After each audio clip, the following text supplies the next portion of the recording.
Il y a une chose qui regroupe l'ensemble des dispositions. C'est le début d'une démarche sur l'agroécologie de manière globale à l'échelle de toute l'agriculture.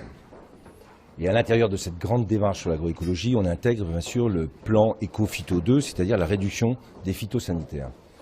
Si moi j'ai un constat que j'ai fait, c'est que le plan Éco-Phyto 1 a eu le mérite de mettre en place des fermes défis phyto qui ont été des démonstrateurs de ce qu'on pouvait faire en termes de réduction de phytosanitaires, mais qu'on a appliqué une réduction des phytosanitaires sans se poser la question des modèles de production, et que si on ne change pas les modèles de production, on ne risque pas de baisser l'utilisation et le recours aux phytosanitaires pour les agriculteurs.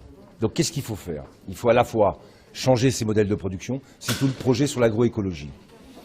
Avoir des stratégies qui consistent à moins spécialiser les productions et à utiliser beaucoup plus la concurrence que nous offre la nature pour produire des productions agricoles. C'est ça la stratégie.